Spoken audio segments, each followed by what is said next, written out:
Hey, how you guys doing? Michael X. So M48A1 Patton review with buff turret armor. I'm also going to be showing you guys the armor viewer for the newest M48A5, which is the Israeli turret. That apparently is the 5 version. So this is with the buff turret. So we're talking 254 and everything else is the same. I've already done a review on this a long time ago. I don't really stand by that one anymore. Because, well, you're not really supposed to play this thing on flat ground. It's also been given a massive buff on gun depression of 9, which I actually think this tank actually might be higher than that. And the only reason I would actually even say that it actually could be higher than that, is because look at how much room is in the turret. I'm really shocked that this only has 9 gun depression. If you look at the size of the turret, I mean, this thing should literally touch the nose of this vehicle. Just look at how much room's in that turret. Anyway, I'm just glad to have a little bit of a buff. So, 810 horsepower, 45 forward, 20 in reverse, 12% chance of engine fire. Pretty good. Now, keep in mind, all these stats are based on a 75% trained crew, so you can add a good 2 points to them. For instance, it says 8.35, which you can get that down to 8, and then be shooting at almost like 6.9 if you put on a lot of the consumables. The aim time goes down to 1.5, so it says 1.9. Accuracy is going to go with 100% trained crew to 34, 19 elevation, and 9 gun depression. Absolutely amazing gun depression. Ground resistance has been nerfed compared to its old stats. This says it has you can see the furthest of any vehicle of 420, but it doesn't make up for it because this thing only has 27 concealment. The radio range is 745. And of course the ammunition. 268 with APCR for 390 alpha, 330 with heat for 390, 53 with HE, and of course 480 damage possible if you pin with it, which I'm going to say you're not going to pin with it. If you guys check out my perks there, if you guys check those out, you guys can see I'm running some experimental crew stuff. This is actually my best crew right now. Did want to go ahead and mention to you guys that the only reason I'm running, if you guys happen to notice what I'm running, which is vents, gun rammer, and I'm using a vertical stabilizer. The only reason I'm running that is because I have situational awareness and recon, and I also have smooth ride and snapshot. So this thing's, you know, up close is going to hit anything I'm aiming at, even at like 100 meters a lot of times. Just going to go ahead and tell you that.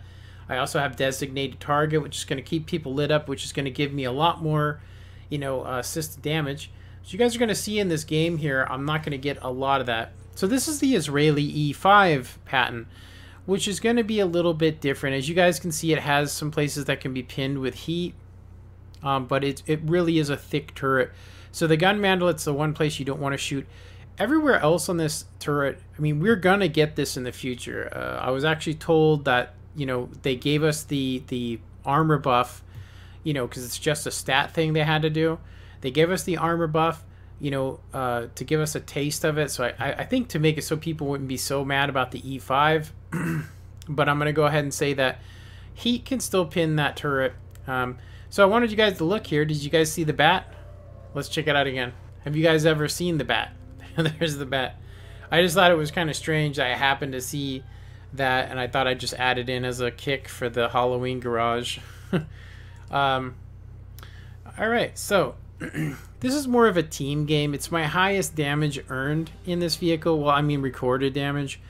I've actually gotten a 6,500 game, but I died in it, and it was on a defeat. I was going to show the screenshot, but I actually lost it, so... But anyway, I have a lot of games I was going to tell you guys about that I've done. And so tomorrow I'm probably going to stream for about an hour and a half. And we're going to go over my grind. So I've been recording every good match that I've had. Even some mediocre matches. I've been recording them. Which I'm going to go ahead and compile them into one video. And then we're going to go ahead and I'm going to go ahead and stream them. And I'm going to show you guys the grind on this vehicle. And kind of talk about it, my progression in it, trying heat rounds, shooting from range, and how I figured out that this thing doesn't really shoot very far. And what I mean by far is you can't really hit hatches at 450 meters. I'm going to say that at 400 meters you can probably hit a bottom plate off of E75, but you're not shooting a hatch off of a Patton, not from that range, unless you use heat. Now, if you shoot heat at 500 meters and the guy is sitting still, you're most likely going to pin it, not because you're actually hitting the thing, but because you can pin with 330.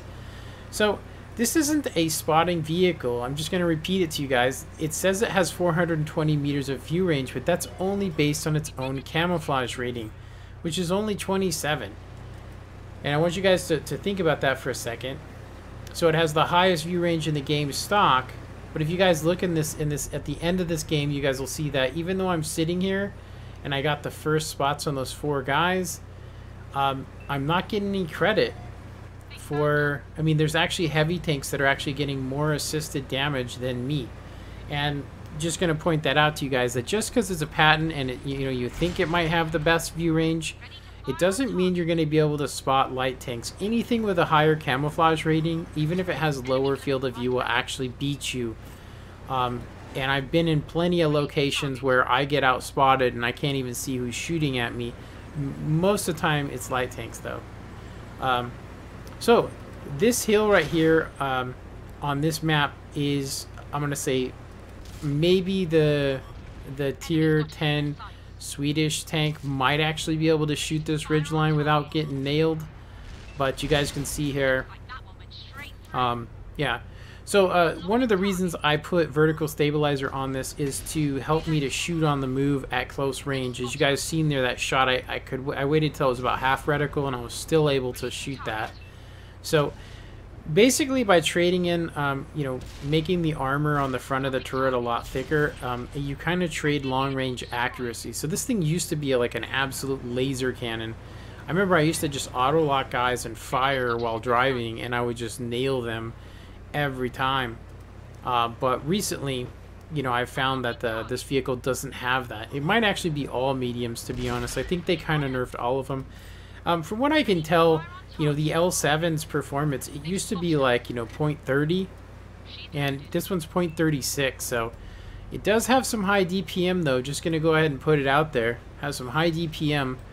8.3 seconds for doing 390 is pretty good. And I'm gonna say that it should have actually higher than that, just because, I mean, look at the size of the turret. Literally, there's so much room in there to, like, maneuver around that you should be fine. You know what I mean? Like, load and stuff. So we had to abandon our guys. As you guys can see, one of the guys that I'm playing with died, and we had to back off around this corner out of survival. And although it doesn't feel like it, if these guys noticed, like they've already noticed and sent a group of tanks to meet every guy at the beach, which those guys at the beach are not going to win that battle, unfortunately. So it's really going to come down to trying to isolate these guys. Seriously, we have to isolate these guys, and they haven't realized it, but they have a clear overmatch. What is an overmatch? They have more tanks than us, just sheer mass. That E75 was able to drive straight through the lines in between 3 tanks and still was able to do some work. Now this kind of shows the 9 gun depression and just how good it really is. I'm actually barely sitting over this hill. I am spotted, but very, very hard to hit me because I have 9 gun depression. I see the C75 and I'm reloaded, so I'm going to go ahead and try and get a shot on him. That's 430 meters, and you guys can see that I almost got a track shot on that shot. So it, like I said, at 430 you're really pushing accuracy. But at 200, you're going to nail every shot. I don't know why that is. Like I said, if I'm shooting heat, it nails every round. It goes right where I want it to. But when it's the APCR, they don't seem to hit home. So, Creamy Puppet here. He's distracting them. I'm going to go ahead and give them a distraction. So they're all going to have to turn their turret, right? So that gives them a perfect opportunity to YOLO in there. So good distraction. Seriously. That was the whole point, was to get them to turn their turrets. That's why I jumped in there. So although I'm going to lose a lot of health here, it was really worth it to me. So I don't know what hits me, but I have 522. I think it's the E75. So it drops me down to 222. So it had to be an HE round, which, why would you be shooting HE? Seriously, just a standard shell. If that would have been a standard shell, he would have killed me because he would have done the 490. So, kind of crazy.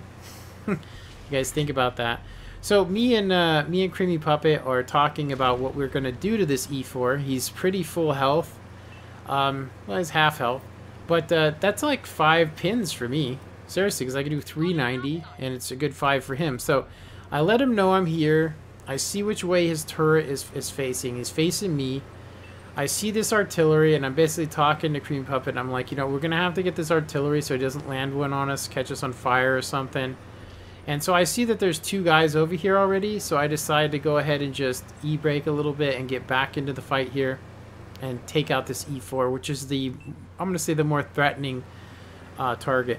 Now, I myself being in a tier 10, I feel responsible for taking out the other tier 10 vehicles. If I don't do that, I feel like I haven't done my job, you know, with this. So I shoot him and I let him know I'm there.